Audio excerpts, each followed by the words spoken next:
कहें कि आज मंगलवार है और आज चुनाव प्रचार कुछ जोर पकड़ता नजर आ रहा है। आज कहें जितने भी गुरुग्राम लोकसभा क्षेत्र से प्रत्याशी हैं, ज्यादातर ने आज मेवात को अपना निशाना बनाया है। मेवात में प्रचार के लिए कूद पड़े हैं, चाहे भाजपा के प्रत्याशी राव इंद्रजीत सिंह हो, वो फिरोजपुर झिरका में एक बड़ी जनसभा उन्होंने की है। बाकायदा पूर्व मुख्यमंत्री मनोहर लाल खट्टर उनकी जनसभा में पहुंचे हैं।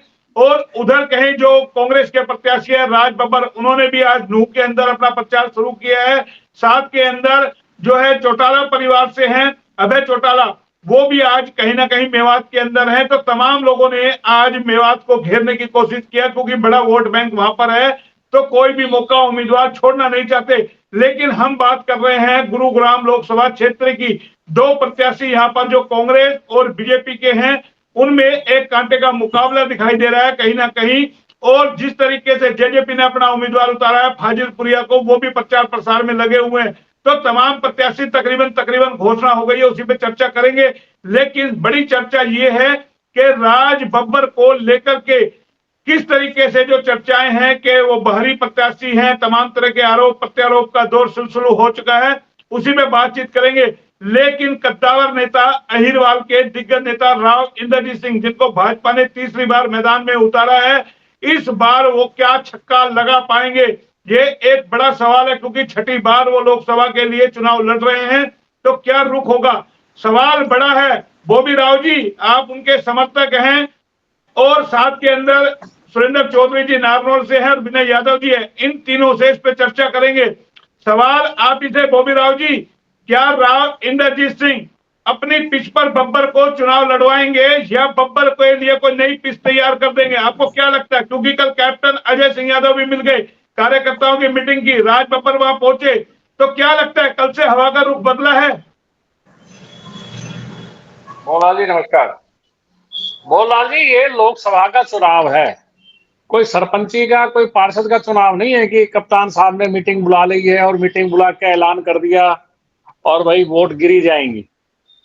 भाई इसके अंदर बहुत बड़ा लोकसभा का क्षेत्र है, 25 लाख वोटर हैं। और उसके अलावा कप्तान साहब अपने लिए तो वोट मांग सकते हैं, अपने लिए वोट ले सकते हैं, मगर कप्तान साहब किसी दूसरे को वोट दिलवा सकते हैं या उसकी मतपेटी में वोट डलवा देंगे, ये एक बहुत बड़ी बात है। और ये आने वाले 25 तारीख को ही पता चलेगा, उससे पहले पता नहीं चलेगा। नहीं, कप्तान साहब ने उसमें हाँ दो जी, चीजें निकल के आती हैं। देखिए, बेटा विधायक है, खुद पिछला चुनाव 2019 में लड़ा, चाहे हार गए, लेकिन उनको इलाकों का पता है, तो ये बेनिफिट तो कहीं ना कहीं राज बब्बर को मिलेगा। और उनकी पार्टी का नहीं है, और एक रिपोर्ट कार्ड तैयार होना है, उसमें भी निगाह कहीं ना कहीं है। मोहनलाल जी, आप देखिए, अगर उनके बच्चे उनके लड़के विधायक है जैसे कि आप कह रहे हो, तो विधायक महोदय जी को पिछले विधानसभा चुनाव में 43-44 हजार वोट मिले थे। रिवाड़ी कॉन्स्टिट्यूएंसी की बात कर रहा हूं मैं। अब रिवाड़ी कॉन्स्टिट्यूएंसी से 43-44 हजार वोट मिले थे। अब रिवाड़ी में 43-44 हजार वोट, अगर उस वोट के अंदर वो भी भाई कप्तान साहब के बेटे थे, राव अभय सिंह के पोते हैं, गोकलगढ़ में उनका ननिहाल है, उनके रिश्तेदार, उनके सब कुछ सारे यहीं रेवाड़ी जिले के अंदर है, तो पूरे परिवार की एक सामूहिक मेहनत थी। चूंकि कप्तान साहब इलेक्शन हार गए थे विधानसभा का, लड़के को पिछली बार लड़वाया, तो पूरे परिवार की एक सामूहिक मेहनत थी। और ये समझ लो कि उनका पॉलिटिकल अपना अस्तित्व बचाने की लड़ाई थी। जब उस लड़ाई में सिर्फ 43-44 हजार वोट लिए हैं, तो मैं नहीं समझता कि बब्बर साहब को ये कहीं से भी कुछ भी लगा लोगों के, अगर घने से घना भी मान लिया तो इससे फालतू वोट वो नहीं दिलवा पाएंगे। नहीं नहीं, हमारा हमारा सवाल लोकसभा चुनाव को लेके 2019 में सर कैप्टन को जितना सर चुनाव सर मिले सर मेवात से, सर सर मैं क्या मदद कर पाएंगे? क्या राव का जो मजबूत किला है, राव का आज की डेट में मजबूत किला है, क्या उस मजबूत किले में सेंध लग पाएगी?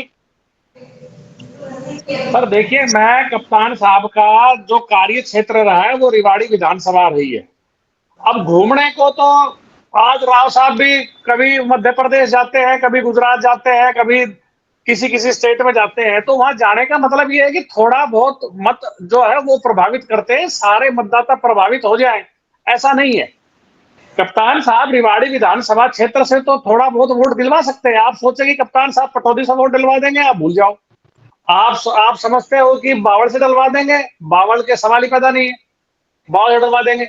बावल के अंदर कप्तान साहब का कोई इतना पहचान नहीं है, ना बावल में उनका अस्तित्व है, ना ही कप्तान साहब का सोना में अस्तित्व है।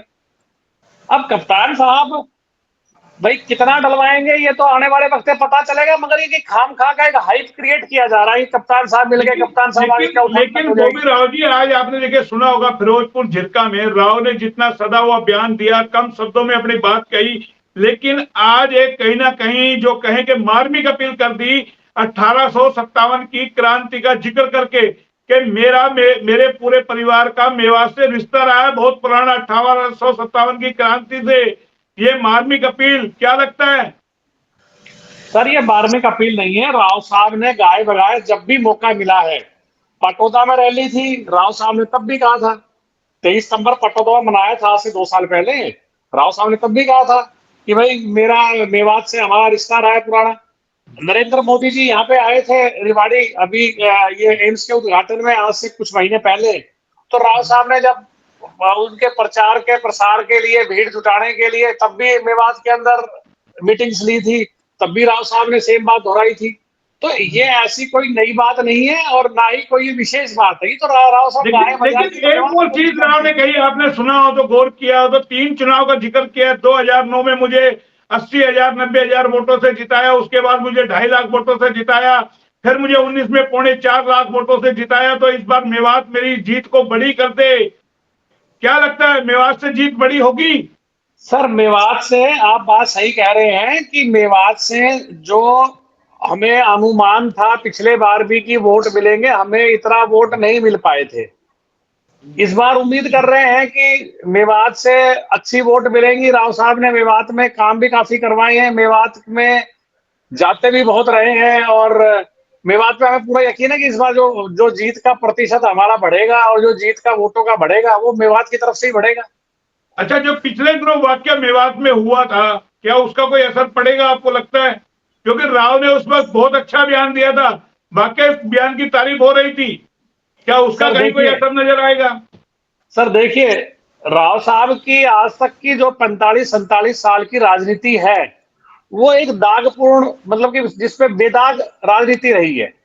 राव साहब ने कभी भी ऐसा जात पे, धर्म पे या और किसी बात पे कभी भी कोई भड़काऊ ऐसी कोई चीजें आज तक उनने कभी नहीं ना नहीं दी। इसके लिए तारीफ काबिल है। राव के बयान हमेशा सजे हुए होते हैं, कम शब्दों में होते हैं। सुनिए, राव साहब ने हमेशा बीजेपी का एक हार्डकोर रहा है कि स्टैंड की मुस्लिम्स के खिलाफ या इनके खिलाफ भाई नमाज ऐसे नहीं पढ़ी जाएगी, ऐसा होगा। राव साहब ने कभी नहीं रखा। मेवात में जैसे ही कुछ थोड़ा बहुत वो जो यात्रा निकली थी, यात्रा के दौरान कुछ उपद्रव हुआ तो राव साहब ने तुरंत संज्ञान लिया और पार्टी लीग से, पार्टी लाइन से हटके राव साहब ने स्टेटमेंट दी थी। बिल्कुल यही बड़ा सवाल था हमारा। सर सुनिए, बीजेपी के ट्रेंड में नहीं फंसे राव। नहीं, और सर राव साहब ने अपने खुद के प्रयास से पुलिस में रिपोर्ट भी करवाई थी। तत्कालीन जो पुलिस गुड़गांव के कमिश्नर थे उनसे भी मिले थे और सख्त से सख्त कार्रवाई के आदेश जारी किए थे। और बाद में उसमें आपने देखा होगा कि हिंदू संगठन के कई लोगों की गिरफ्तारियां भी हुई थी जो आज तक जेल के अंदर है। और राव साहब ने सद्भावना वहां इलाके में बनी रहे तो उसका बार बार दौरा भी किया था। वहां सर्वजातीय मीटिंग भी, सर्वधर्म की मीटिंग भी बुलाई थी, खुद भी स्वयं भी गए थे वहां पे। चलिए मैं औरों को भी जोड़ लेता हूं। सुरेंद्र जी भी हमारे साथ हैं, विनय जी को भी जोड़ना भी क्योंकि लंबा वीडियो हो जाएगा। सुरेंद्र जी देखिए, भिवानी महेंद्रगढ़ को लेकर भी राव का आज एक बयान आ गया। बोला मेरे बारे में जो भ्रमित प्रचार किया जा रहा है, केजी में नामांकन में नहीं जा सका, चौधरी धर्मवीर जी के मैं 13 तारीख को जाऊंगा। बड़ा करारा जवाब दिया उन्होंने कि मुझे बदनाम करने की कोशिश की जा रही है, भ्रमित प्रचार करने की कोशिश की जा रही है। मोहनलाल जी बिल्कुल, मैंने भी वो बयान पढ़ा है, देखा है। राव साहब ने जो बयान दिया है वो एक तरह से उन्होंने अपनी तरफ से सफाई दी है कि भाई मैं उनके नामांकन सभा में नहीं आ सका। कुछ लोग उसके बारे में भ्रमित प्रचार कर रहे हैं, गुमराह कर रहे हैं। 13 तारीख को उनका नारनौल का, रटेली के कुछ गांव का दौरा भी है। लेकिन राव साहब की ये अपील मैंने पहले भी कहा था, क्योंकि सामने जब यादव कम्युनिटी से विधायक दान सिंह जी लोकसभा के प्रत्याशी हैं और वो चुनाव लड़ रहे हैं, तो मुझे नहीं लगता कि भी ये अपील कोई इतनी ज्यादा मायने रखेगी। राव साहब का हर क्षेत्र में प्रभाव है, लेकिन क्योंकि ये जो चुनाव है ये धीरे धीरे इसका क्षेत्रवाद और जातिवाद की तरफ इनका तुष्टीकरण होता जा रहा है। अरे भाई, तो राव साहब का किला मजबूत है। कल 13 तारीख को अगर वो चले गए वहां पर, एक नारा लगा दिया, कहे राव दान सिंह के पसीने आएंगे, क्या बात कर रहे हो आप, राव का कद है। ऐसा है मोहनलाल जी, आजकल क्या होता है, टिट फॉर टैट, एक मुहावरा है, अदले का बदला। प्रभाव तो दूसरों का भी है गुड़गांव लोकसभा के अंदर। आज बादशाहपुर के राकेश दौलताबाद ने कांग्रेस को समर्थन दे दिया, कैप्टन अजय ने कल समर्थन दे दिया, और एक तरफ फिल्मी सुपरस्टार जिसकी बातें, जिसको अपने बातों को कहने का ढंग है, जनता को कल आपने देखा होगा, उन्होंने कहा कैप्टन अजय हमारे समधी हैं, हमारी बेटी इनके घर में आई है। ये ऐसे ऐसे जो जुमले और डायलॉग जब फेंकते हैं तो जनता को बड़ी गहरी छाप पड़ती है उनकी। तो चुनाव, मैंने पहले भी कहा था, अभी तो कल नामांकन का आखिरी दिन था, अभी धीरे धीरे ये चुनाव कई रंग पलटेगा। प्रतिद्वंदी को कभी कमजोर नहीं समझना चाहिए, और राव साहब दोस्ती निभा रहे हैं धर्मवीर सिंह जी के लिए, बेशक निभाएं, लेकिन मुझे नहीं लगता कि भी उनकी अपील इतनी ज्यादा यहाँ पर प्रभाव डाल पाएगी। भाई, 2 चुनाव में तो अपील पड़ी है भैया, ऐसी बात मत करो। रोहतक लोकसभा क्षेत्र तक राव की अपील का मार हुई है, चाहे अरविंद के लिए करियो, चाहे धर्मवीर के लिए करियो, खुद भी जीते हैं, उनको भी जिताया है। मोहनलाल जी, तो राव साहब का है नांगल चौधरी से लेकर ढूंढा हेड़ी तक। और जैसा भी परवीन जी बता रहे थे कि बब्बर के साथ कोई भी लग जाओ, इतना आसान नहीं होगा राव की पिच को बदलना। राव अपने पिच पर ही खिलाएंगे। मोहनलाल जी बिल्कुल ठीक बात है, मैं राव साहब के प्रभाव को नकार नहीं रहा, उनका सभी क्षेत्रों में प्रभाव है, लेकिन आज आप वास्तविकता देखिए, राव दान सिंह भी पिछली बार पूरे जिले में, पूरे देश में लहर थी, राव दान सिंह जीत गए, वहां से महेंद्रगढ़ विधानसभा से चुनाव जीत करके आए हैं। वो तो विधानसभा और लोकसभा है। हाँ, तो लोकसभा है तो उनका भी काफी अच्छा, मतलब लोगों के साथ उन्होंने भी काम किए हैं तो अपने क्या क्षेत्र। श्रुति किरण चौधरी तन मन धन से लग पाएंगे, मन से? बिल्कुल मन से लग रहे हैं, उनके साथ गाड़ी में गई है वो, और उनके अंदर वहां जाना पर अलग बात है, वोट भी दिला पाएंगी वो इतना कि मन करके अपने इलाके में वोट दिलाए। मान लिया हीर बेल्ट के अंदर तो वोट मिल जाएंगे, लेकिन जो तोसाम एरिया है, जो भिवानी क्षेत्र का एरिया है, क्या वहां लोगों वहां पर वोटों की सबसे बड़ी वहां प्रचार प्रसार संभालना है। की मेरी बात हुई है, भिवानी में मेरे काफी दोस्त हैं, उनमें भी एक होड़ लगी हुई है, वो कह रहे हैं कि हम जिला महेंद्रगढ़ से भी ज्यादा मतों से जिला भिवानी से जिता करके भेजेंगे। तो ये बात नहीं है, उसका जन्म वहां पर हुआ है भिवानी जिले के अंदर, काफी वहां के, आप देखो सोमवीर सागवान दादरी के विधायक है, उन्होंने समर्थन दे दिया उसको, लोग और उसके काफिले में रोज जुड़ते जा रहे हैं। लेकिन भिवानी महेंद्रगढ़ में 13 तारीख को जो राव का दौरा होना है, उस पे निगाह टिक गई है वहां के लोगों की कि राव आएंगे तो क्या कुछ कहेंगे, क्योंकि बड़ा कद है, बड़ा कद्दावर नेता है, नो डाउट इसके अंदर। ताकि राव साहब का पूरा सम्मान करेंगे, उनकी बातों को सुनेंगे, लेकिन दिल का फैसला वो अपने हिसाब से करेंगे, क्योंकि राव साहब यहाँ से चुनाव नहीं लड़ रहे खुद। आप ये इस बात को सोचिए कि राव साहब यहाँ से चुनाव नहीं लड़ रहे, वो अपील करेंगे, अपनी दोस्ती निभा रहे हैं, बहुत उसका स्वागत है। मैं जानता हूं इस बात को, लेकिन यहाँ पर जो वोटों का जब आपको 4 जून को परिणाम आएंगे, तब आप खुद देखेंगे कि महेंद्रगढ़ में इतनी भारी लीड मिलेगी और भिवानी जिले से भी वो जीत करके आएंगे। तो आज की डेट में राव का किला तो मजबूत है गुड़गांव लोकसभा क्षेत्र में। नहीं, राव साहब का मजबूत है, लेकिन धीरे धीरे आप देखो, कल कैप्टन साहब ने दिया, आज राकेश दौलताबाद ने समर्थन दिया। मैं फिर कह रहा हूं, चुनाव को कमजोर नहीं समझना चाहिए। फिर अभी आपने जिक्र किया, आज फिरोजपुर झिरका में राव साहब ने बड़ी मार्मिक अपील करी कि मुझे एक बार तो आप जिताओ यहाँ से, और मैं जीत तो जाऊंगा। बेशक राव साहब चुनाव जीत जाएंगे, लेकिन उनके मन में कहीं ना कहीं एक कशिश है कि भी जो मेवात का एरिया है, जो मुस्लिम एरिया है, वहां उनको अभी भी एक मन में डर बैठा हुआ है कि वहां से शायद इतनी बड़ी लीड से वो चुनाव ना हार जाए वहां से, उन 3 विधानसभा क्षेत्रों में। तो मेरा कहने का मतलब है, मन की बात जुबान के ऊपर आती है, और चुनाव को चुनाव के तरीके से। अरे भैया, आज तो खट्टर भी वहां पहुंच गए। नहीं, मनोहर लाल खट्टर ने भी मेवात में कह दिया, बोला राव को मजबूत करो। नहीं, खट्टर साहब अपना करनाल संभाले वहां पर। अभी कुलदीप शर्मा जी का मैं बयान पढ़ रहा था, उन्होंने कहा कि भाई खट्टर साहब वहां करनाल के शहरी क्षेत्र में जा रहे हैं, वो गांव में क्यों नहीं जाते। तो वहां भी सवाल उठाए जा रहे हैं। बेशक पूर्व मुख्यमंत्री रहे हैं, लेकिन आज प्रधानमंत्री। खट्टर ने जो बयान दिया कि इतने बोर्ड डालो कि मशीन भी सोचने को मजबूर हो जाए। तो ये तो पहली बार देखेंगे, मशीन भी सोचती है क्या। वो तो हाँ, मशीन ईवीएम को भी लगे इतने वोट कहां से आ गए। ऐसा है मोहनलाल जी, बात कहना अलग बात है और लोगों के मन में आज ये एंटी कम्बेंसी है।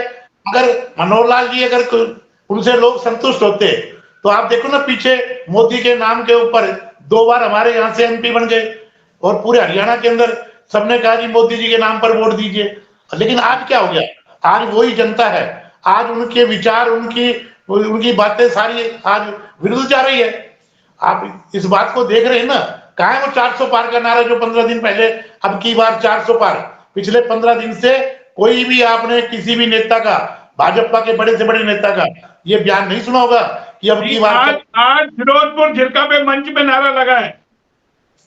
अब ऐसे तो 10-5 आदमी अगर कोई लगा दे वहां बैठ करके, जिनके दिमाग में कैसे चलती हो उनकी, तो वो लगाते होंगे। मुझे बिल्कुल बिल्कुल ठीक है, आप भी निगाह बढ़ाए रखे भिवानी महेंद्रगढ़ पर, और हम भी यहाँ गुड़गांव में तमाम अन्य प्रदेशों की भी हम बात करेंगे और अन्य जिलों की भी बात करेंगे, अन्य लोकसभा सीटों की बात करेंगे लगातार। क्योंकि अब आपसे सिर्फ एक आखिरी सवाल कर रहा हूं, क्या लग रहा है आज मंगलवार हो गया, कल कैप्टन से भी पैचअप हो गया, तमाम चीजें होगी, अब बुधवार कल आ जाएगा, तो अब लगता है आपको चुनावी प्रचार और जोर पकड़ेगा। क्योंकि हमने 2 दिन पहले बात की थी, चुनाव प्रचार ठंडा नहीं है, लोगों में जोश, क्या अब चुनावी चर्चा नजर आने लगेगी। नहीं, आप खुद देख लो मोहनलाल जी, जब तक कांग्रेस का कैंडिडेट सामने नहीं आया था तो ये सारे ऐसे तान करके चद्दर सो रहे थे कि भाई हम तो चुनाव जीत रहे हैं। अब जब सामने जो कैंडिडेट आया, जब यहाँ दान सिंह आया, तो आज चर्चा चल पड़ी। आज हार जीत का जो पैमाना था, सट्टा बाजार में जो 15-20 पैसे का भाव था, आज बराबर का भाव आ गया। और अभी तो चुनाव 17-18 दिन दूर है, पता नहीं क्या रंग बदलेगा, क्या रूप बदलेगा आने वाले समय।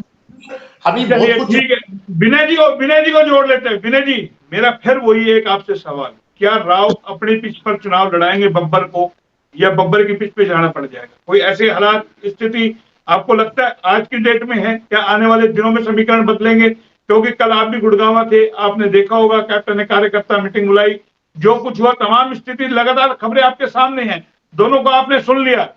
बॉबी जी सुनिए तो आप क्या कह रहे हैं, विनय जी क्या कह रहे हैं वो सुन लेते हैं आप। मोहन जी देखिए, अभी तक का जो समीकरण बन रहा है पूरे गुड़गांव लोकसभा में, हर विधानसभा में राव इंद्र सिंह आगे चल रहे हैं मजबूत। आज तक के जो समीकरण की हम बात करें, मगर जो 13 तारीख को नारनौल के अंदर राव साहब जो प्रचार करने जा रहे हैं, शायद वो मीटिंग करें या हो सकता है कि उन पर दबाव इतना आए, अगर वो आगे रैली भी उनको एक करनी पड़ जाए धर्मवीर के लिए। अगर वहां पर पहले की तरह अगर उन्होंने सदावा जवाब नहीं दिया, विपक्ष के अगर वो ट्रैप में फंस गए, तो वहां की सभा का नुकसान उनको यहां झेलना पड़ेगा। क्योंकि इस बार जो चल रही है वो महेंद्रगढ़ भिवानी लोकसभा में चुनाव अहीर वर्सेस चल रहा है, जाट वर्सेस नॉन जाट। और अहीर कैंडिडेट हैं, इधर की विधानसभा से लगता हुआ कैंडिडेट है, खुद विधायक है, उनका गांव वहां भिवानी विधानसभा में है।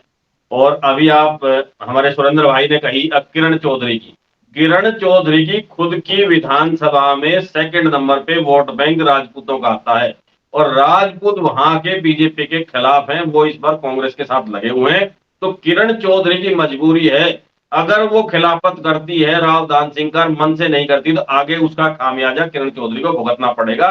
तो इसलिए किरण चौधरी को तो वहां तन मन से लगना पड़ेगा, ये उनकी मजबूरी लगा लो। ये आगे जो रिपोर्ट कार्ड तैयार हो रहा है विधानसभा के लिए, वो मजबूरी लगा लो। ये वहां की बात रही। अब जो ट्रैप जो चल रहा था, राव साहब के तो वर्कर कोई कह ही नहीं रहे होंगे, अकबर राव साहब वहां नामांकन में क्यों नहीं गए, क्यों नहीं वहां प्रचार कर रहे भिवानी महेंद्रगढ़ के अंदर, ये सब विपक्ष के और मीडिया के लोग ही तो कह रहे होंगे। तो विपक्ष वालों का ही ये ट्रैप है कि राव साहब वहां प्रचार करने जाए, वह अहीर के खिलाफ वोट मांगे, ताकि इधर के जो अहीर हैं वो उनसे नाराज हो और उनके वोट बैंक परसेंटेज में, अहीर वोट बैंक में कमी आए। अब वो राव साहब वहां क्या बयान देंगे, किस तरह से अपनी बात रखेंगे, या एक फॉर्मेलिटी करके आएंगे कि ऊपर से पार्टी का दबाव है, या जो प्रचार मेरे खिलाफ हो रहा है वो क्यों नहीं गए उसका वो जवाब देने के लिए, या एक अपने ऊपर से दाग मिटाने के लिए हो सकता है उस 13 तारीख को वो जा रहे हैं। तो एक तो इफेक्ट रहेगा उनके उस दिन के बयान के ऊपर, प्रतिकूल प्रभाव पड़ेगा या अनुकूल पड़ेगा गुड़गांव लोकसभा में, ये उस दिन के बयान के बाद पता चलेगा उन्होंने किस तरह का भाषण दिया और क्या बातें कही है।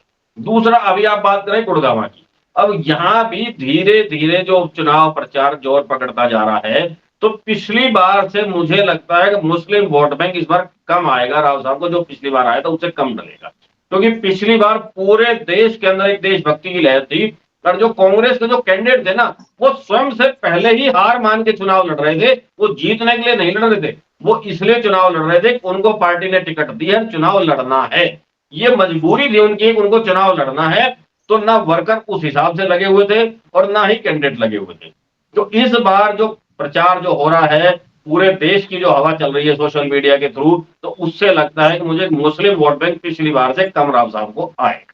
नहीं, पुलवामा होने के बाद अगर इतना वोट कैप्टन को आया था, मैं वही कह रहा था, पिछली बार पूरा देश देशभक्ति में था, पुलवामा अटैक हुआ, सर्जिकल स्ट्राइक हुई थी, उसके आधार पे किसी भी पार्टी का था, किसी वर्ग का था, अधिकांश लोगों ने वोट भाजपा को दी थी, तो उसका बेनिफिट उनको मिला था। इस बार उस तरह की लहर ना हिंदू मुस्लिम वाली लहर है, और ना ही इस बार वो देशभक्ति वाला उस तरह का जो लोगों के अंदर एक प्रचार किया गया था वो काम कर पा रहा है भाजपा की तरफ से। हाँ, राव साहब ने एक जो बयान दिया था, जो मेवात में घटना हुई थी, उसके ऊपर उन्होंने जो सदा हुआ बयान दिया था, उसके आधार पर राव साहब वहां मेवात में जाके खुले तौर पर वोट मांग सकते हैं, क्योंकि उनके विरोध के लिए विपक्षी कोई नहीं कह सकता अगर वहां राव साहब ने मुस्लिमों के खिलाफ या जो भी वहां और कम्युनिटी उनके खिलाफ कोई गलत बयानबाजी की। तो ये एक उनका प्लस पॉइंट है मेवात के लिए। अब रैली की खट्टर साहब ने फिरोजपुर झिरका में, अगर खट्टर साहब की जगह में रैली हमारे आज के तत्कालीन मुख्यमंत्री ने की होती तो उसका प्रभाव वहां ज्यादा पड़ता, क्योंकि फिरोजपुर झिरका में उतना पंजाबी वोट बैंक नहीं है, वहां सैनी वोट बैंक ज्यादा है फिरोजपुर झिरका के अंदर, पंजाबियों की अपेक्षा सैनी वोट बैंक वहां ज्यादा है, और नॉन, या आप बताइए कि वहां हिंदू वोट बैंक भी ज्यादा है। तो इसलिए अगर वहां तत्कालीन मुख्यमंत्री गए होते तो उसका प्रभाव वहां ज्यादा पड़ता, सैनियों से वो अपील करते तो सैनी उनको राव साहब को वोट दे सकते थे। एक तो ये कमी रही। अब पंजाबी वोट बैंक है ज्यादा कहां, गुड़गांव के अंदर, बादशाहपुर के अंदर और रेवाड़ी के अंदर, ये 3 जगह हैं। अगर गुड़गांव लोकसभा की बात करें तो इन 3 जगह सारी जितनी विधानसभाएं आ रही है गुड़गांव लोकसभा, उनमें सबसे ज्यादा वोट बैंक इन 3 विधानसभा के अंदर है जो पंजाबी वोट बैंक है। अगर चुनाव तब्दील होता है पंजाबी वर्सेस अहीर की तरफ, तो जो अहीर राव साहब को वोट नहीं देना चाह रहे वो फिर मजबूरी के अंदर वोट देंगे राव साहब को। अगर चुनाव इस मुद्दे पर आखिरी तक चला, अब इस बार राज बब्बर पंजाबी है, पंजाबी वर्सेस अहीर अगर चुनाव हुआ यहाँ बना, नहीं हम तो क्यों बनाए, नहीं, मैं संभावना आकलन बता रहा हूँ। आपने जो कहा क्या प्रभाव रहेगा, वो पूछा आगे चुनाव किस मोड में जाएगा, इन पे जाएगा। आप मान के चलिए धीरे धीरे जैसे जैसे चुनाव की तारीख नजदीक आएगी, बड़े नेता आएंगे, तो नेताओं के जो अपने जो आप नीचे के जो समर्थक है उनकी तरफ से समाज में बातें फैलाई जाती है, बताई जाती है। तो अगर इस तरह का मोड बनता है तो फिर ये मतदाता है वो अपने अपने हिसाब से, अपनी अनुकूलता के हिसाब से या अपने सोच के हिसाब से वो परिवर्तित हो जाएंगे एक दूसरे की तरफ। इसलिए ये वजह है। वैसे आज के समय की आप बात कर रहे हैं तो राव साहब इज नो की नो, अब इनकी जो विधानसभा पड़ रही है लोकसभा गुड़गांव के अंदर आज की डेट में, मेरा एक सवाल आप खा गए ना, कल जिस तरीके से गुड़गांव में जो एपिसोड हुआ उसको लेकर के भूमी राव जी नेटवर्क चला गया क्या? कल गुड़गावा के अंदर जो नामांकन, कल जो सभा हुई, कैप्टन साहब ने जो समर्थन दिया, आप सबसे पहले उसमें एक चीज नोट कीजिए, उन्होंने राज बब्बर के साथ से ज्यादा अपने दिल के दर्द को ज्यादा तवज्जो दी।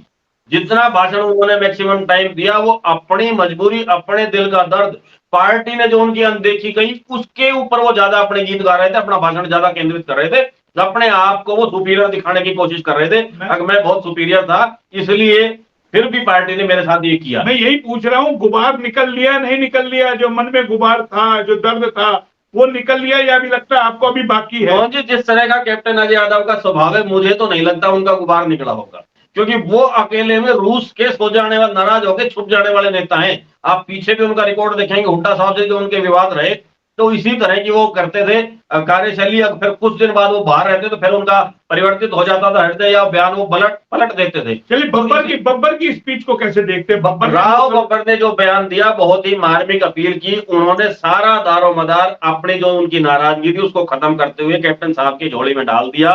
उनका कद बब्बर ने अपने से भी ज्यादा बड़ा शो कर दिया उनके कार्यकर्ताओं के आगे। अब मुझसे भी बड़े नेता हैं, दिल से अच्छे हैं, हमारे रिश्तेदार हैं, समधी लगते हैं। मुझे नहीं पता था अगर कैप्टन साहब टिकट की लाइन में है, क्योंकि मेरे से बताया गया था कि इन्होंने टिकट के लिए मना कर दिए।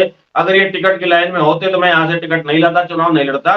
तो उन्होंने बब्बर साहब ने तो अपनी हाथ की गेंद अब कैप्टन साहब के हाथ में सौंप दी है। तो मेरा कैप्टन को निर्णय लेना है। मेरा सवाल आप खा जाते हैं जो मैंने आपसे सवाल किया था, क्या राव अपनी पिच पर बब्बर से चुनाव लड़वाएंगे या बब्बर के लिए तैयार करेंगे? या अब लगता है कैप्टन ने पिच तैयार कर दी है? मैं इसमें एक नया सवाल जोड़ देता हूँ, क्या आप वो कैप्टन की पिच पे लड़ेंगे चुनाव? क्योंकि बॉबी राव जी ने तो एक जवाब दे दिया कि बिल्कुल राव की अपनी पिच तैयार है, राव नहीं टिकेंगे, राव मजबूत है। मोहन जी, राव साहब ना बीजेपी की पिच पे खेलना चाह रहे हैं, वो अपनी परंपरागत जो उनका स्टाइल है उस पिच पे खेल रहे हैं। मगर जो 13 तारीख को उनके लिए जो पिच तैयार की गई है, वो 13 तारीख का जो उनका बयान और जो भाषण होगा, जो उनका प्रचार होगा, वो यहाँ की पिच तय करेगा। तक राव साहब अपनी पिच पे खेल पा रहे हैं या वो दूसरे की पिच के ऊपर चले गए बाउंड्री लाइन। आज किनकी बात कर रहे हैं? हम आज की बात कर रहे हैं वर्तमान स्थिति में। जैसा भी आप कह रहे हैं कैप्टन ने अपना दर्द बयां कर दिया, बब्बर ने उनको प्लेटफॉर्म दे दिया, मान ली तमाम गलतियां मान ली, यानी कि चरण छूने तक की बात कर ली, अपने हाथ जोड़ लिए। तो क्या लगता है कैप्टन पिच तैयार कर पाएंगे बब्बर के लिए, या राव इंद्रजीत को ही करनी पड़ेगी, या राव इंद्रजीत की पिच पर ही बब्बर लड़ेंगे? मेरा ये सवाल घुमाओ मत बार बार विनय जी, किसी का जवाब चाहिए मुझे। मोहन जी, मुद्दा जो इस बार चुनाव का रहेगा, आप मान के चलिए इस बार जो मुद्दा रहेगा, अलझ गए विश्लेषक भी हमारे गुड़गांव लोकसभा में बॉबी राव जी अलझ गए, मान रहे हो? बॉबी राव जी का आगे जवाब आप बॉबी राव जी से लेंगे। बॉबी राव जी, आपने बड़ा प्यार से मेरे जवाब को सुना है, सवाल को। जो ये 13 तारीख की बार बार चौधरी साहब भी बात कर रहे हैं और विनय भाई भी कह रहे हैं, ये नई पिच तैयार करने की बात कर रहे हैं। मैं आप लोगों को एक बात बता देता हूं। मैं 13 तारीख की राव साहब की मीटिंग हो जाने दीजिए, वहां पे दोनों सीटों पे इलेक्शन एक तरफा होगा। ये मैं आपको निश्चित तौर पे गारंटी तौर पे कह रहा हूं आपको। बाद में 13 तारीख के बाद में जो जिन लोगों को लग रहा है कि दान सिंह जी फाइट में है या इलेक्शन निकाल गए हैं, या जो कह रहे हैं कि भाई अहीर वोट यहां से ऐसे जाएगा, राव साहब का नहीं है, पकड़ वो नहीं है, 13 तारीख आप जरा आने दीजिए। तो वहां भी राव पिच तैयार करेंगे, मान रहे हो आप इस बात को कि राव ये पिच वहां भी तैयार करेंगे? बिल्कुल बिल्कुल, आप देखना 13 गुड़गांव में भी, गुड़गांव में भी बिल्कुल आप देखना राव के बीच में खेला जाएगा चुनाव। जी हाँ, राव साहब पे ये आक्षेप लगे पिछले 2-3 दिन में, जो विपक्षियों ने लगाए कि भाई राव साहब इस कारणवश नहीं आए वहां पे, या कोई अंतर्द्वंद था उनके बीच में पार्टी के साथ, या धर्मवीर के साथ कुछ था, या कोई कुछ लोग कह रहे थे कि भाई दान सिंह रिश्तेदार है इसके वजह से नहीं आए। असल में राव साहब के प्रोग्राम पहले से बन चुके थे। दूसरी बात, धर्मवीर जी जैसे नॉमिनेशन फाइल करने गए थे, उनने अपने टीम के 1-2 व्यक्तियों की जिम्मेवारी लगाई थी कि भाई राव साहब से टाइम लो, राव साहब से पूछो, राव साहब को वेल इन एडवांस इन्फॉर्म करो कि मुझे इस दिन फॉर्म भरना है। मगर वो इन्फॉर्म नहीं कर पाए, और धर्मवीर जी का एक दिन पहले ही शाम को फोन आया। तब तक राव साहब के प्रोग्राम सारे जो कि उनके गुड़गांव जिले के अंदर प्रोग्राम थे गांव के अंदर, वो बन चुके थे। तो राव साहब इसलिए वहां नहीं जा पाए थे, क्योंकि सबका मैसेज वो तो लंबी बातें हो गई, वो तो हम कर चुके। हमारा तो टू द पॉइंट बात है, ये लंबी बातें तो बार बार करते रहेंगे। मेरा कम शब्दों में है, मेरा कम शब्दों में है मेरा सवाल। सर हाँ, मैं आपकी बात पे आ रहा हूँ। टू द पॉइंट बात ये है, दक्षिण हरियाणा का अहीर, दक्षिण हरियाणा के लोग राव साहब के पीछे खड़े हैं, और 13 तारीख को आपको ये स्पष्ट तौर से बिल्कुल साफ नजर आ जाएगा। ये हुई टू द पॉइंट बात। अब बोलिए विनय जी आप। मोहन जी, राव साहब अभी तक अपनी सेफ पिच पे खेल रहे हैं, और पूरा विपक्ष का ये एजेंडा है कि राव साहब को उनकी पिच से निकाल के अपनी पिच के अपने मुद्दों पर लाया जाए। और ये 13 तारीख को जब इस तरह का कार्रवाई होगी, उस दिन के बाद राव साहब गुड़गांव में अपनी पिच पर नहीं खेल पाएंगे। अगर वहां का मुद्दा चला तो यहाँ कांग्रेस के साथ मुस्लिम वोट बैंक और पंजाबी वोट बैंक, बेशक वो विद्रोह ना करें पंजाबी, मगर 80% पंजाबी वोट बैंक पूरी गुड़गांव का लोकसभा का राज बब्बर के साथ जुड़ जाएगा। ये आप मान के चलना। दलित वोट इस बार भाजपा से वैसे खिसक गया है, ये राव साहब को उनकी पीठ से हटाने ही की तैयारी चल रही है। और किसी तरह वो हमारे ट्रैप में फंसे विपक्ष के वाले में, तो उस तरह वो बयानबाजी कहीं करें और एक कोई ऐसा बयान उनका आए जिसके हिसाब से उनको इस पिच से आउट कर दिया जाए। सवाल यही था लास्ट तक पिच को लेकर के, राव का छक्का लगेगा या नहीं लगेगा। राव जिस पिच पे खेल रहे हैं छक्का लगेगा नहीं लगेगा। राव का छक्का रोकने के लिए विरोधी तमाम हथकंडे अपनाने को तैयार हैं। बॉबी राव जी कहना चाह रहे अभी मन में है आपके? मैं यही कहना चाह रहा हूं, कुछ भी हथकंडे अपना लें। जो विनय भाई कह रहे हैं कि 80% पंजाबी वोट वहां चला जाएगा और यहाँ चला जाएगा, मैं आपको एक बात बता दूं, क्योंकि मुझे आज 40-42 साल तो मुझे राव साहब के साथ जुड़े हो गए। मेरा परिवार उससे पहले से जुड़ा हुआ है। राव वीरेंद्र सिंह की टाइम से जो राजनीति चल रही है, ये 36 बिरादरियों के इनने राजनीति की है। राव साहब ने अहीरों के पीछे राजनीति नहीं की। अब जैसे सपोज करो बावल हल्का है, बावल हल्का के अंदर जितनी जाटों की वोट है, जितनी गुजरों की वोट है, मैं आपको गारंटी से लिख के देता हूं 5 तारीख को आ जाएगा रिजल्ट, आ जाएगा 5 तारीख के रिजल्ट के बाद हम विधानसभा वाइज बैठ के विश्लेषण कर लेंगे। बॉबी राव जी वो तो हम इंतजार कर ही रहे हैं। 4 जून को आ जाएगा, 5 जून नहीं 4 जून को रिजल्ट आ जाएगा। 5 जून तो बहुत दूर बता दिया आपने। 4 जून को 11 बजे तक सब कुछ पिक्चर क्लियर हो जाएगी। अरे सर वो हार जीत का आ जाएगा। विधानसभा की डिटेल, किस विधानसभा में कितनी वो डिटेल होती रहेगी वर्तमान स्थिति में। तो ये तमाम जगह सबसे बड़ा ये है कि घेराबंदी राव की जाएगी तमाम तरीके से। जिस तरीके से एक बयान आया निकल करके कि मेरे बारे में भ्रमित प्रचार किया जा रहा है, तो राव ने उसका जवाब दिया है कि 13 तारीख को राव इंद्रजीत सिंह भिवानी महेंद्रगढ़ लोकसभा क्षेत्र में आ रहे हैं। तो जाहिर है बड़ी चीजें होंगी, लेकिन अब सवाल यही है आखिर में कि राव जाएंगे 13 तारीख के बाद। मोहनलाल जी आपको मैं एक बात और बता दूं, जो विनय भाई कह रहे हैं ना कि हुड्डा साहब ने ये किया, इंतजार कीजिए। जिस दिन राव साहब ने कोसली विधानसभा क्षेत्र के अंदर एक मीटिंग ले ली, पसीने आ जाएंगे हुड्डा को। ये बड़ी बात कर रहे हैं, बड़ी बात कर रहे हैं। ये तो बड़ी हो जाएगी हमारी। बहुत जल्दी मीटिंग ड्यू है। जिस दिन राव साहब ने मीटिंग कर ली कोसली विधानसभा क्षेत्र के अंदर, मैं आपको दिखाता हूं कि पसीने किसके आते हैं और कौन करेंगे नहीं करेंगे मीटिंग करेंगे, मगर वो मीटिंग कब करते हैं और मीटिंग का प्रारूप क्या रहता है, इस पे जवाब ले लेते विनय जी। ये तो आप 2 की बात कर रहे थे, तीसरी पिच पर भी खेलेंगे राव। मोहन जी, बॉबी भाई ने पहले कहा था बड़े नेताओं का मैच टाई हो गया। अगर राव साहब कोसली हल्के में दीपेंद्र के खिलाफ मीटिंग करेंगे तो वही मीटिंग उनके द्वारा यहाँ राव साहब के एरिया में की जाएगी। अभी तक जो सॉफ्ट कॉर्नर राव साहब को जो गुगली बॉल जो खिलाई जा रही है ना, उनके बीच में स्लो बॉल जो खिलाई जा रही है छक्के मारने के लिए, फिर वो बंद हो जाएंगी। दोनों तरफ से बाउंसर चलेंगे और उसके अंदर कौन कैच आउट होता है वो समय बता देगा। कौन समय बताएगा? सवाल है राव के छक्के का। तमाम आप लोग मेरे साथ जुड़े, चुनाव रोचक होता जा रहा है और आने वाले दिनों में और रोचक होगा। इसी तरह की चर्चाएं देखने के लिए आप हमारे साथ बने रहे। चैनल को सब्सक्राइब करें, हमारे पेज को फॉलो करें और खबरों को शेयर करें और कमेंट में बताएं कि आम मतदाता क्या सोचता है, आम वोटर क्या सोचता है। तमाम आप लोग मेरे साथ जुड़े, बहुत बहुत धन्यवाद। फिर आएंगे नए अपडेट पे, तब तक के लिए नमस्कार।